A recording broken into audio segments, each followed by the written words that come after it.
I already told you, I said, this is going to be completely different, okay? You're going to participate. And I'm going to blame it on Alex, because Alex goes and says, too many slides! Okay, what do you want? He goes, interaction. Oh. All right, so you asked for it. All right, so we'll call this the funnest session of this evening, okay? So first, can you guys introduce yourselves so we can... Yeah. I'm Silvia Polino from John Cabot University in Rome.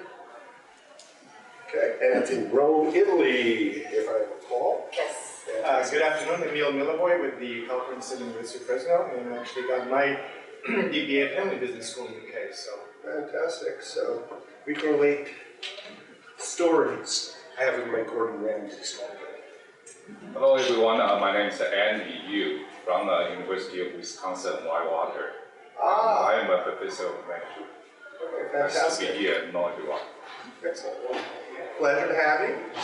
I'm Don Day, graduate University of Georgia, the state university in the U.S., and I'm now a doctoral candidate at the University of St. Augustine for Health Sciences in St. Augustine, Florida. And so I'm going to learn how to do my capstone. Literature reviews, which is a very important skill set to have. Hi. Introduce. Wayne Allison from Victoria, from Melbourne in Australia. Yeah, I've got to write papers every year, so I'm working on a couple at the moment. Really interested in the topic. Okay. The gentleman in the back, you want to introduce yourself? My name is Keith Fairley. Is this the fireside chat? Next turn. You're welcome if you want to learn about systematic literature reviews. Okay, so we have a small group, but intimate group. We want to make this back and forth. That's how I teach, okay? It's a conversation. My background is SLRs is, I've done 3 of them, published 1, I have my second one in review. You know, if you go through school in the UK, that you have to suffer through the SLR process, but it was very enlightening. I had the joy of, about 3.5 years ago, going into a class with a gentleman by the name of David Denmier, who reminds me, who's that guy who does Hell's Kitchen? Gordon Ramsay? Yeah. I felt like I was like, dang. But David, to do David's justice, he really is a great teacher. He's very knowledgeable. He's the second author on the Tranfield paper, which is the citation that everybody needs to have in the methods for SLRs. It is the standard for management research. And David, I've had 4 classes with him, always very interactive. As a matter of fact, no slides, all whiteboard, which is really fascinating. So let me set the stage here. Okay.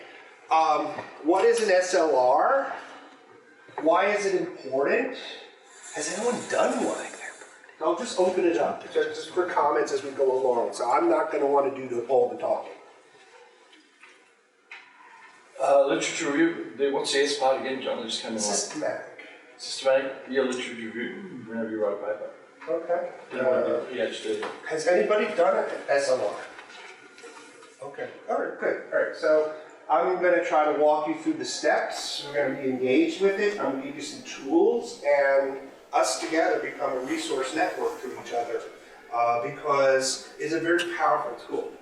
So I remember yesterday there was a question that went to Lois in her presentation. Well, what research questions would you have?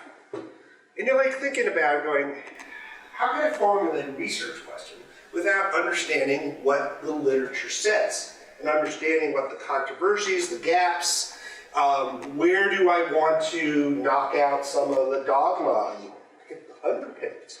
The only way you can do that is conducting a good review of the literature, because that helps set up your research question. So let's just sort of put some definitional things. First of all is, it's science. Believe it or not, a systematic literature review is a scientific process in examining the literature, 1. 2 is that it's a key tool, okay, per Denmier and Tranfield, in analyzing the evidence. And this is key versus if you do just a general review, and I've done multiple general reviews. I have probably the most comprehensive review on being stored up in the literature right now, but it was not systematic. It's a good paper nonetheless, and good read. Most one side of things. So he's a surgeon. They publish guidelines. So SLRs actually emerged from medicine and came into management research. That's there. So I see it from both sides because I do stuff as a faculty member in a pharmacy school. And so those are two papers that you should become familiar with. And I'll make sure it's available in a Dropbox. And I've got, as you can see, QR code and a link, so we can put some resources for you there. Why do we do it? We do it because there's a need for evidence-based analysis. It helps you enhance knowledge, minimize bias, because even as you look at the literature, you have your own filters that are there. And as Daniel would say, it's about rigor. Okay? Did I say that over in the UK? It's about rigor. I love it. The mean reviewer, that's I'll tell you about Neil a little bit later on. And as I said, specifying a research question at the end of that process. So, if you compare versus a traditional review, okay, narrative review, which is what we typically see. I've written many, you probably have had a chance to do it. Many schools, just write your literature review. Big difference. Systematic is deep, critical, and specific relative to characteristics. It is present, clear, and specific on a research question. That's the key defining thing, is that the sources are comprehensive and come from multiple databases. Okay? The search strategy is explicit. The way you study, you select your studies is explicit. How you examine the literature is systematic, exhaustive. It's just detailed. It's almost like running a clinical study. Okay? And that's why journals do take in this as evidentiary-based science versus just a narrative review. And the bottom line is quality assessment. Critical appraisal. So we're going to cover some of these aspects in this workshop. And if you have questions, I love to do judo and tango. Okay? So, imagine, I'm going to go Daniel here. He goes, imagine you're at the Academy of Management meeting, okay? And you see a table over there. And guess what? We have these rock and roll stars of management. They're having a conversation. Okay? You'd like to join that conversation. By the way, can you identify any of these people? Trivia time. Most of them are here. Let's see. So, In the middle of the slide. in the middle of the slide. Okay. Very astute. Yeah. What? There's Alex. Yes. Alex, Yes. Lois. Ted. Maria, Okay. and There are also some other people in entrepreneurship that are very notable. Don Karatko. Okay. Which one's he? He's the gentleman in the middle of the lower. Okay, he's like one of God's. My favorite is Shivai Karanam. He's out of the UK. He was a professor at Cambridge, Judge Business School. He was the reason why I went to business school over in UK. Shai's a real nice guy. Tico Phelan just came back to the US. He's at the University of Utah. Rita McGrath. Let's see who else. Is Heidi in there? Who? Heidi from Madison? No, I don't think so. Oh, yeah, Heidi, yes. But these are people that are having ongoing conversation. So the questions I have is, who do you want to talk with? So as you approach doing a review, you have to think about who is your audience, what are they discussing, and what are the most interesting things that you can add? So, What do you consider to be the seminal paper in the area? it could be topic of conversation that they're in, which is around a particular phenomenon, right? Okay? This is how you get great cocktail party conversations. All right? Anyone else? If not, I'm going to start picking them. Cold call. Why don't we do it? Well, if you're brave enough, you can go and disagree with them and critique that paper. That's true. If you're British, you would do that. If you're British, I know. The British like to have their... The Europeans seem to be that way. I mean, that's just, geez, you get that back and forth. And, I'm being mean reviewer. Okay. I did actually with Jeff yesterday after he did his presentation. I went up and started asking questions, and I was knowledgeable about aspects of learning, and I poked at a few things that I wanted to have conversation. We ended up for about 15 minutes of a great conversation around his research. And I learned some things about what he was doing with the model, where he was going with his model, what founded his model, how rigorous the data was that came into building out his model in terms of antecedent literature. So having working knowledge of the literature allows you to enter into conversation. Now apply that to when you're writing papers. So, SCQR, I'm known in India as Mr. Actually, Professor SCQR. You know what SCQR stands for? Okay. So McKinsey, a little hint. Oh, the science McKinsey. The science. So McKinsey Consulting. So Barb Minto writes about clarity in writing, and she has the pyramid principle, but she tees up that when you enter into a discussion or a presentation, that you spell out the situation, you identify the complication. Everyone who goes through my classes knows this. That's why I'm known as Professor SCQR. Which leads to the research question, the question at hand. So it helps you frame the situation, and then the R is the recommendation or the result. Okay? So, this great paper by Summers gets into this a little further, and I would encourage that. It's a really, Summers at Indiana, he's a marketing guy, and he writes this for marketing, but it helps you think about how do you frame out. So, when you are doing this, you have to think about the phenomenon that you're going to discuss. In my case, I'm a lean startup, business experimentation, that's my area, with organizational learning. So that's a phenomenon that I will look at in the literature to be able to understand what are the conversations I can enter into. So that's what you're trying to think about when you tee up your paper is what's going on in the literature, and then how can I enter? It's almost like entering on the freeway here in California, okay? You gotta figure out how can I flow into that conversation. And then it helps you set up the RQ, the research question. And from the RQ goes your search strings. So, a little exercise here. This is in honor of Alex, right? Alex said make it interactive. So, Neil Turner, who is my supervisor, knows he's a big project management or learner. So what's the interrelationship between these two? How would you put this in some search strings?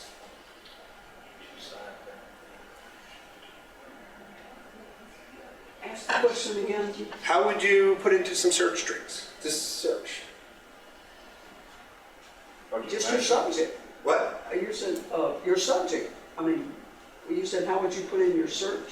And like in Google, for example, or? Okay, well, you have to build search strings, and you have to put into a recognized portal. Google could be one, Google Scholar probably a little better. There are some other portals I would recommend. So, say we use EBSCO. ABI, EBSCO is, this is sort of complete. Okay, so EBSCO is one place that you can go, and you have sort of this language. So, you can go look at project management, you can look at org learning. Notice the question mark. Why do we have question mark?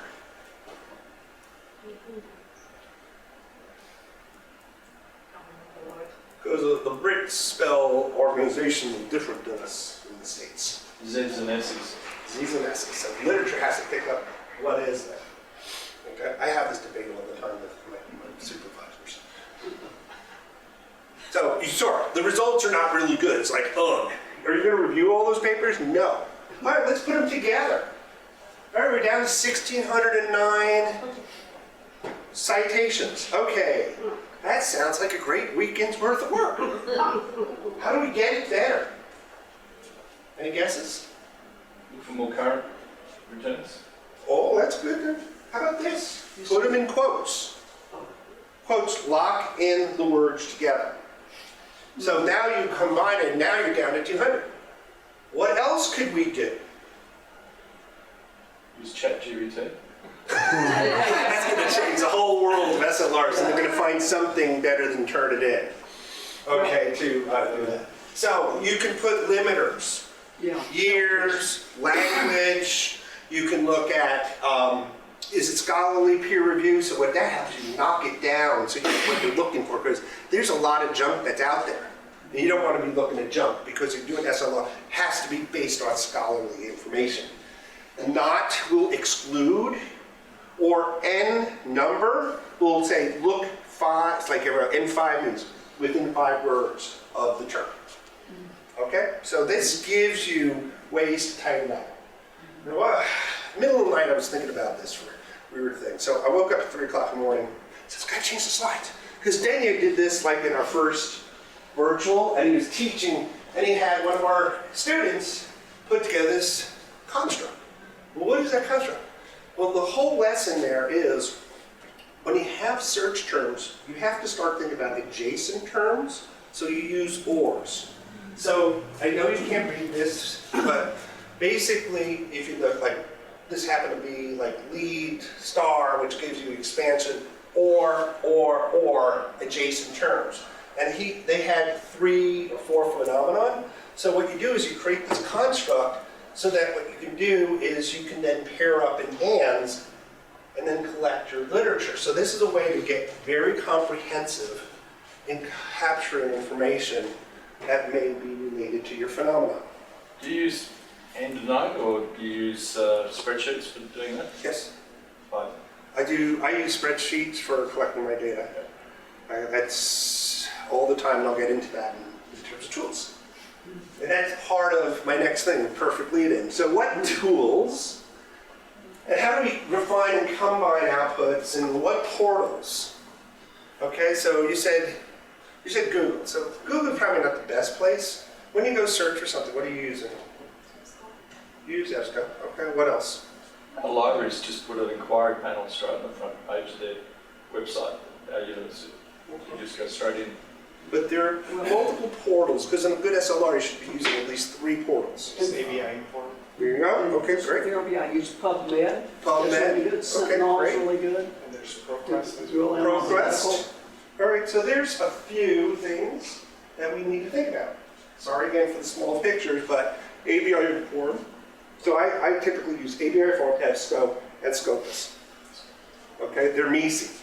They will have some double coverage, but they allow for a broad capture. You can use Science Direct, yes. Yeah, Web of Science. Web of Science is a thing, it's in there as well. Yeah. So 3, this is the key thing. Reviewers are going to look for, did you use at least 3? Okay, I've been through some review processes already, and it's good to be comprehensive. The second thing is, Just a quick question. Do you ever start with Google Scholar just to kind of get a sense of what's there, or? I might do that just to get a feel for the phenomenon. And there are some advantages and disadvantages. I cannot save my results the same way that I can save off an EBSCO or an ABI form. Why that's important, and I'll get in a second. The second thing you should be doing, as you set your protocol in place, is what's included, what's not included.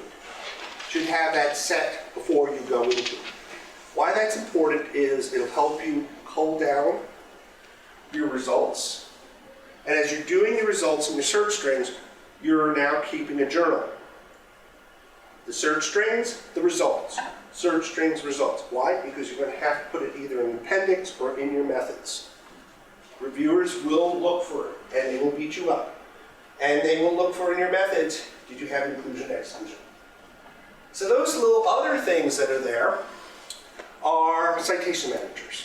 So I beat up on my postdocs at Rutgers. They're like hand citation. I said the best thing about going to doctorate school was learning about various citation managers. Saved me so much time. So everybody has a favorite. What's yours? I don't have one. Oh, okay. So That's why I'm here today. all right. So Menly is one. That's one of my favorites. Zotero is another. Both are free. They're online. Zotero you can actually download. The third is EndNote. Okay, and I use them all. When I write with doctors, I use EndNote because doctors, physicians tend to work in that medium. If I work in social science, management science, I use both. Why do I use both? When I do a search and I drop down my search, the results of my search, okay? You can put your results of search into an RIS file or a BibTeX file, drop it into Zotero. Why? Because you create a folder. Okay, now you have all this stuff in there. Now what you can do is you can export all the citations in the same column, okay, into an RSV file or a Excel file, which will help you for doing analysis, which is there. And why do you put it into Excel? Because then you can go through and you can do dedupes. Because you're going to have to go through and pull dedupes. There's conditional formatting that allow you to be able to do deduping. But sometimes you have to hand look it, because sometimes what happens with the citations, believe it or not, even with any conditional formatting and go through three or four different columns, what'll happen is something will miss, just because of how the citations are formatted based on the port. So I'm trying to minimize that pain of having to do 700 citations, okay? The other thing about with Excel is now you can build extra columns for in and out in terms of when you're doing inclusion, exclusion. Also is when you're trying to collect your descriptive information, which we'll talk about a little later on, you put about your descriptive information in terms of what fits there, because then later on you can flip it into pivot table. Well, guess what? You have your description set put together. See, I'm trying to make SLRs fun and easy, okay? I went through a lot of pain going through my first SLR, okay? But the other thing you need to have is, this is what we call flow chart, okay? So flow diagram. Why is this important? And you have access to my slides. Boom. Yep. Boom. I have QR. What I have is yours. Okay. Duplication, to overcome duplication, flows necessary. So you don't double up, going back and... That's one good reason I want to... It gives an organized presentation of your subject. So your reviewers are looking, so you usually have it in the end of your methods. Shows how you flow through in terms of, and if we walk through, your inertial search, which you see here, which is ABI, EBSCO, Scopus, okay? Then I go into the next round, which is my dedupe, so how I'm knocking those out. So I'm going from identification, and this is Prisma, which is from the medical side, identification, we dedupe, then we go screen, which is basically screening of abstracts. We have to document in terms of what we pulled out through a screen, then a cursory review, which will then get you ultimately the final set analysis that you'll do.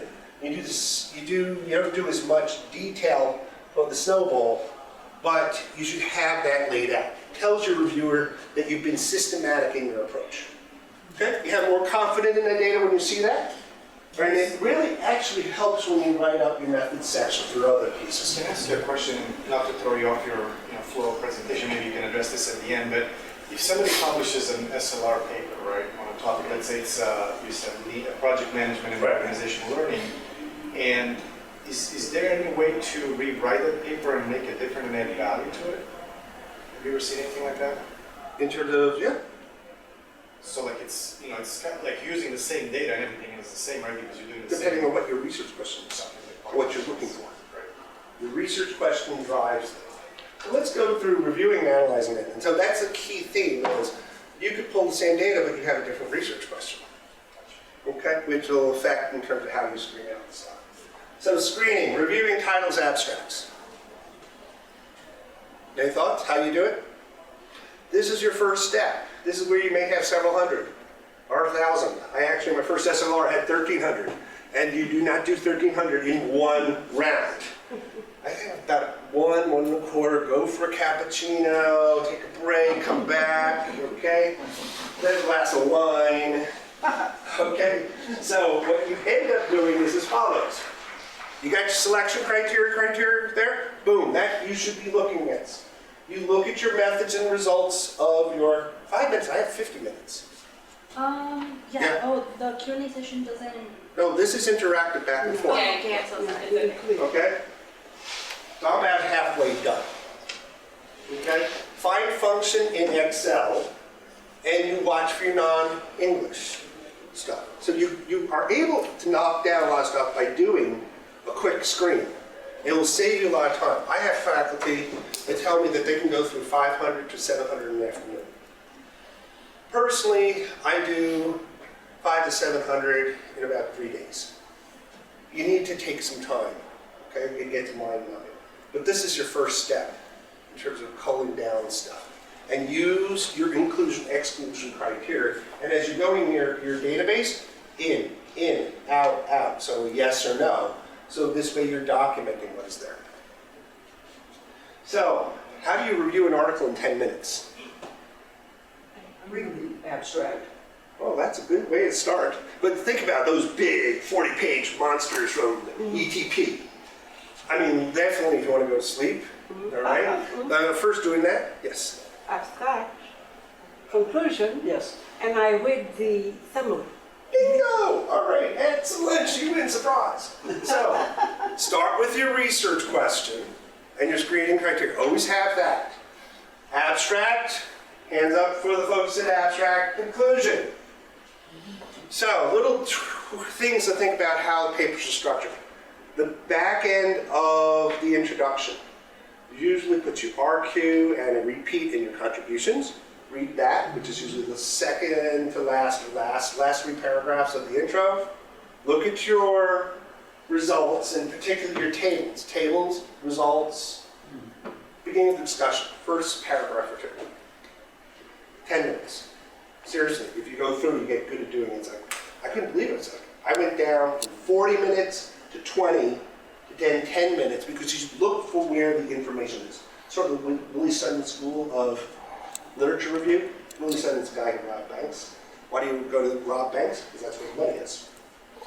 So, now we have to do the heavy work, the detailed look at the literature. Okay? This is where you have to sit down and go through it. So, now, where do you look? Or we know the abstract, but you have to think about what you're looking for, and you have to take, and Denier talks about taking notes and taking about a page of notes. Okay? And what you look for is, in an intro, what are the issues, what the RQ, what the contributions are. I fly through the framing literature. Frame is very important, but I go look at the methods because I'm going to pull data from the methods in terms of type of study it is. I want to see how rigorous it is. I want to look at the results in more detail because I'm going to start taking my data from the results to start mapping. Okay? Your discussion, again, your early paragraphs that are there, and again, you're taking notes because what you're trying to do is make notes, note where statement is, what page, because if you cite it, and you do a verbatim, you have to actually cite not only author year, APA, but also page number. I hate that when you do that. Conclusion, again. So this sort of helps you build a map, but there's other things you have to think about. Key questions. So as you're looking at this literature, what you need to think about is how does the work fit into the wider audience debate? Or how does it fit into the overall literature? We talked about that discussion. How do the main findings or conclusions or arguments present in the work? How are they presented? What arguments and evidence are there? And what data that I can pull? And then last but not, what references I want to pull for Snowball. So this gives you sort of a sense of what you need to be thinking about because your reviewers are going to be thinking about it. And a wonderful little tool for coding, if you want, is MaxQDA. We use it for qualitative work, but MaxQDA you can load PDFs in and then you just build your codes and then you can code. You can kick out, believe it or not, Excel sheets that have verbatims. So that's what I'm doing right now with my case studies. There's one postdocs that showed me how to do it for papers. Snowball. So how do you do a snowball? So you have your systematic, but a snowball is where you're reading through and you realize, I don't have everything. But you read something maybe through it says, that's interesting. And usually you find it maybe a little bit in the frame or in the discussion. That's where you're going to find stuff that's relevant literature that you may have missed. So backwards and forwards. So backwards means that you're going from the back in terms of citations and you're checking and making sure where it is within within the publication. And then what you're double checking is your review criteria. Boom, boom, boom, backwards. Forwards is you actually have looked at, like in Google Scholar, and looked at and where this actual paper has been cited. Okay, so that's forward. And Wohin, and I gave you this reference, is really good standard. So when you write your methods, you say, we did snowball per Wohin. Boom. Backwards approach. We use the same entry criteria and rigor that we did for systematic. And then you probe into your limitations. What you're trying to do is shortcut the mean reviewer. Because the mean reviewer is going to be there. And you have to anticipate. So we get into the next piece. And the next piece really is reviewing and analyzing the data. So this is what makes this distinct, right? Because we're thinking about the data that's there. We have to think about quality. So what do we do? What questions do we need to ask? How do you review the data? Any thoughts? So when you have written up a review, how do you assess the data?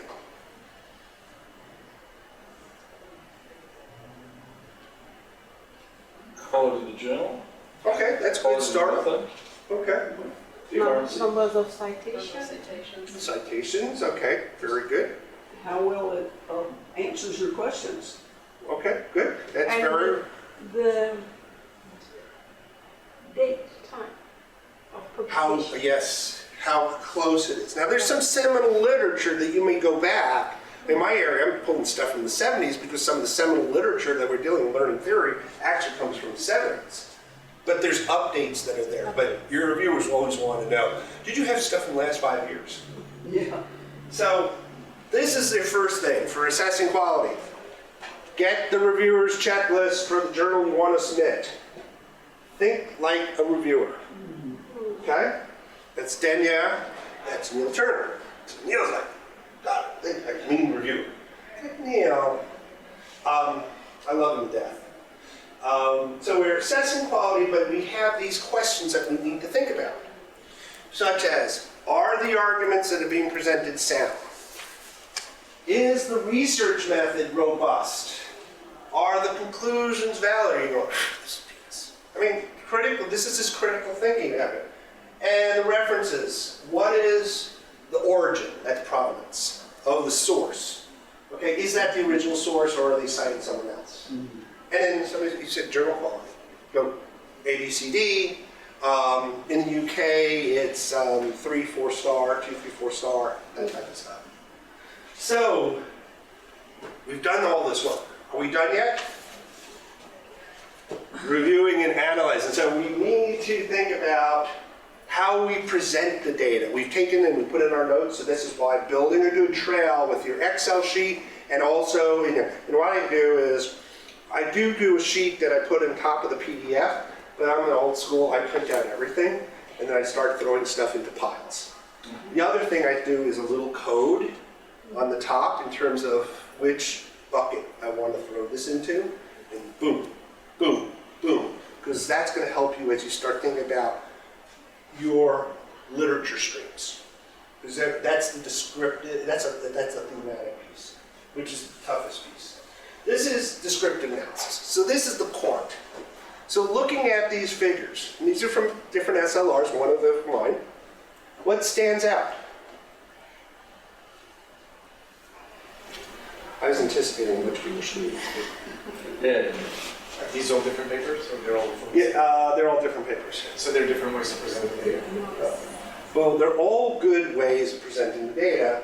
The one that is on the left-hand side is a really good summary. It's a Cliff Bauman, who was one of my supervisors, said, summary tables in terms of quality aspects of where you got. So if you know the systematic, snowball 1, snowball 2, that tells me my source of where I pulled. I have my phenomenon areas that I had looked at, lean startup related, organizational learning, and then my sources, and then source quality. So someone can scan and look at where you're pulling your data. This is the 5-year. Always have.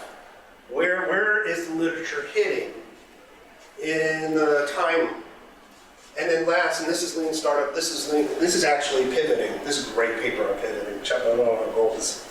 And then Silva talks about, in his description, what types of studies. So, you only talk about 600 words and maybe about 3-4 tables, just to sort of get a sense of descriptively, how does the literature look? And then we get to thematic. So, why are definitions important? What? Clarity. Clarity. What else? Guidance. Show me the Consistency. consistency. Or the diversity. So I showed this is Foss and Sepp, they did in 2017, really nice review on business model innovation. These are all the different ways that the literature refers to business model innovation. I did the same thing, and I have a paper on business model innovation, and we look at business models, how it's defined. There's about 7 different definitions. So we were talking, yesterday there was a presentation, and they were talking about skills and competence. You need to have a sense of consistency of how the literature is talking about these things. And so that becomes a really one nice thematic piece. Actually, Grant Alexander Wilson and I took from my first SLR, we kicked out a second paper that was just looking at how does the literature refer to lean startup and related practice. Because there's like about 7 or 8 different ways you can refer to the phenomenon. So this is important because, like, use the word innovation. How many different terms? Strategy. Technology. Right. Strategy, there's 10 schools of strategy. There's a whole book to it. Entrepreneurship. Right. So it's important to be able, and that's your job, is to help communicate what exists out there in the literature and where the opportunity may be in terms of consistency, in terms of definition. So the other thing you have to start to think about, remember I talked about the papers? Grouping. So what's interesting about these groupings, and I'm sorry, this is supply chain, macro risk, micro risks, environmental risk, demand risk, manufacturing. What do you see that's unique about these groupings? They're basically different parts of your subject. It allows for breaking up your streams. So I have a term, MISI. Yeah, you guys know what MISI is? No. Mutually exclusive, collectively exhaustive. Okay? I think that came from another consultant. But it's helped break down going through the decision tree so that when you do, you can have a few thematic areas, which are going to run anywhere from 1,000 to 2,000 words. So that helps build your theme, because that's where you're going to win, is the themes. They don't care about the description. They want to know what are themes. Did you answer the research question that's there?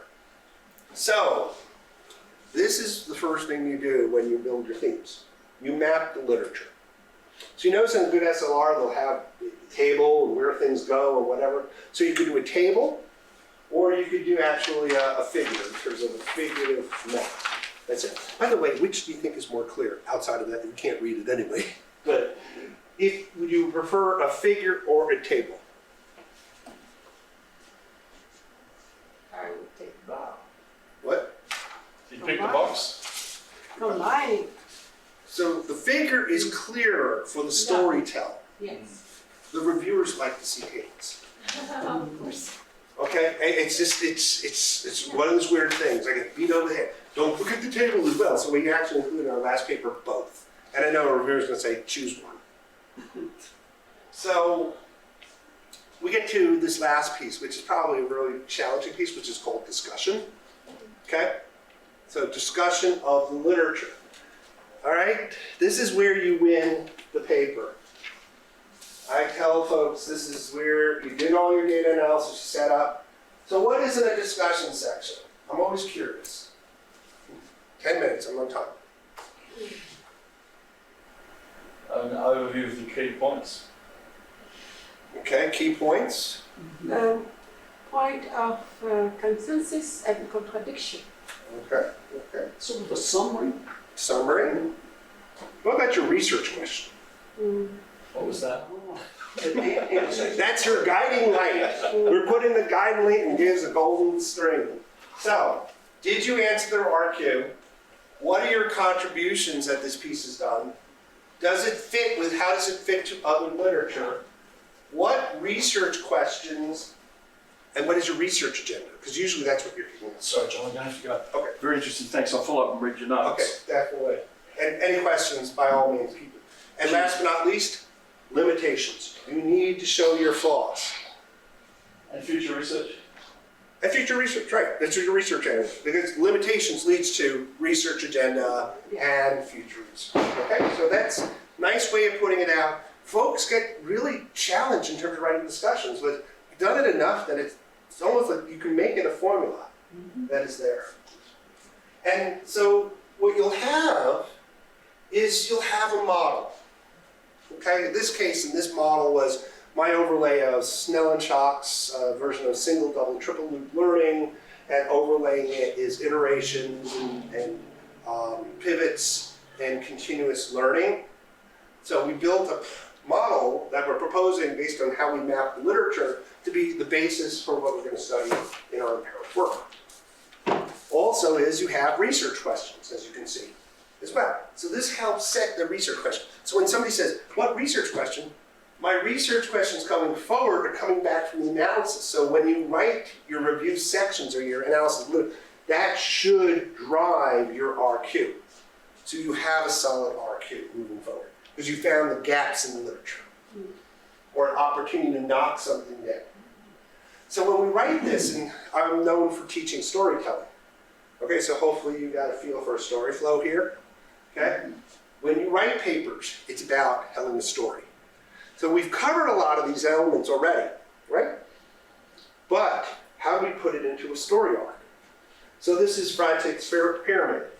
So always think about it. I had this fascinating seminar that was by an editor of a journal. He's at, I think, Entrepreneurship at the University of Kentucky. And what was great was he built stories and how you should think about writing your literature is almost telling a story. So how would you, writing your paper, do? Building that out.